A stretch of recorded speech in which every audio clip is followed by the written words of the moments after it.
I've had this idea for a long time.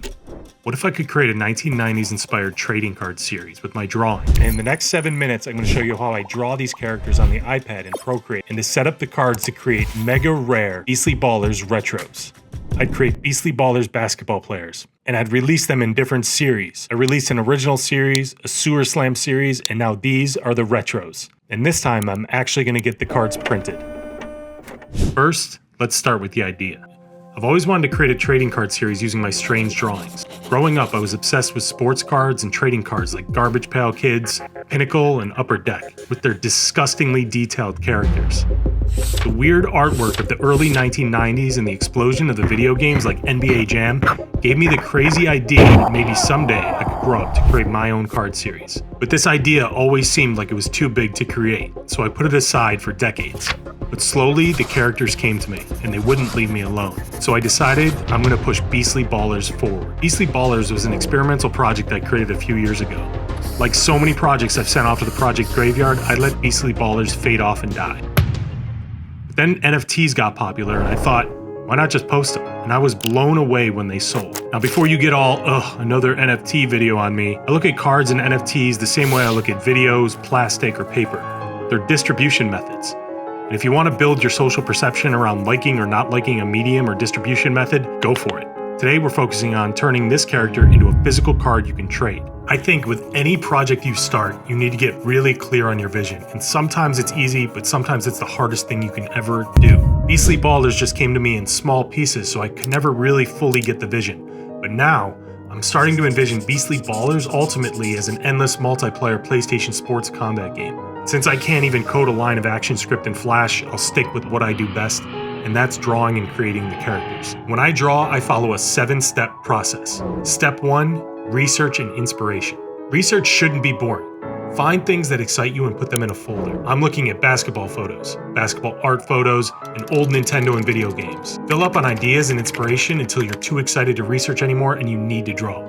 I've narrowed my idea down to some sort of a Steph Curry meets a devil type of beastly creature. Let's call it DeVille. After you have your research done, force yourself to commit to the idea and finishing the drawing. It's very simple to want to give up and quit within a minute of starting. Know that you're going to push through this. Set a timer, sit down, and draw until the timer goes off. Don't worry about the final result. Step 2, let's get sketching. Sketching is practice. You don't win the championship at practice, but you don't win the championship without practicing. So sketch, and sketch some more. I sketch with a blue Crunchy Cow pen in Procreate. When my brain sees blue, it knows we're not going for perfection, but flow. Get the ideas out. Erase, move, sketch, rework. Pay attention to the signal between your heart and your stomach.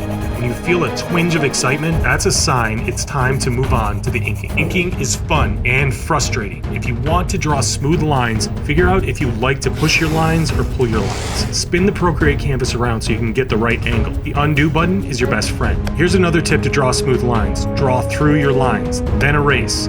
This will stop your lines from being scared. Scared lines aren't smooth lines. And just because I tell you to draw one way, that doesn't mean you have to listen to me. Don't ever listen to anyone when they tell you how to create something. Find your style through practice and repetition and things you like to do and things that work for you. Disregard everything else, even if it's stuff I'm telling you now. Ink's done, time to color. Colors are a gut feel. Lay down your base colors as quickly as possible. Drag and drop from the color pal. Then change them up using the hue slider in the settings. With shadows, add a new layer, set it to multiply, 15% opacity, and draw on one side of your character. With highlights, I pick a brighter color, add a new layer on top of these, and just tap these in sparingly. It doesn't take many highlights to make it pop. We're just about done. Let's add in some details. Lines, shading, dots, rips, drips, slime, spit, ooze. Perfect. This Beastly Baller is looking beastly. That's the only line I could come up with there. So let's recap my drawing process. Research, sketch, inks, colors, shadows, highlights, details. Get a set process down so you don't have to think when you go to draw. Thinking is the enemy of creativity. I just made that up. I don't know if that's actually true, and it's sort of not true. It's good to think. Now let's set up the card in Adobe InDesign. You could set up your cards in Procreate, Photoshop, or whatever program you have. I like using InDesign because I can quickly duplicate, change names, numbers, export to high-res files. To me, this is one of the most fun parts of this drawing process, seeing the cards come to life. We thought about the gaming aspects and the power-ups and made sure they were added to the cards. I also got some help from my son Luke. He's 10. he knows a thing or two about cards. Do you actually pay attention to those? No, like the shininess. Like for some, you could just do like, you see like the shine on it? Yeah. Yeah, you could do that. Shooting, passing, and defense and power rank are Should okay. be like it depends like what the player is. Like they could be like really good at defense but bad at passing and shooting. Yeah. Thank you, Luke. This is why I had kids. Luke told me what to focus on and what to get rid of. That's hugely important. Whenever you create something, don't be afraid to show it to your target audience and just let them speak. Listen to what they're saying. Take that in and eliminate things that don't work for them. But sometimes keep that thing in there that they think doesn't work for them, but they're on the edge. Now it is time for my least favorite part of the process, and that's printing. I have spent so much money on printing. It seems like we're still in the Middle Ages when it comes to printing. But I found a decent one online, and I ordered 5 sets, 25 cards, and some fancy packaging. Now the packaging is gonna be a little bit different. I went with bags instead of foil wrap. This could be a major gamble. Now we sit around and wait.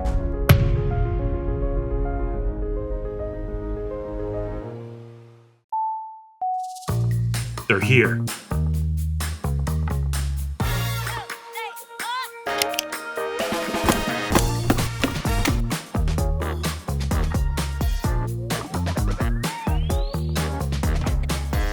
All right, let's see what these look like. Whoa. Wow. Let me introduce you to Beastly Ballers Retros. Oh yeah, the first officially printed Beastly Ballers. Ultra, mega, super, really, really rare. I'm still working on that part.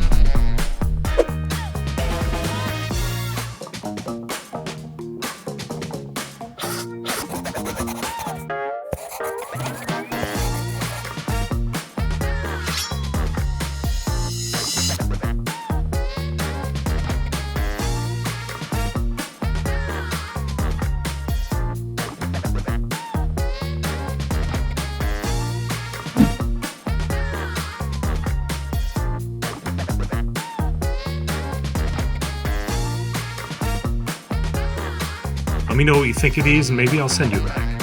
Thanks for watching. Wahoo!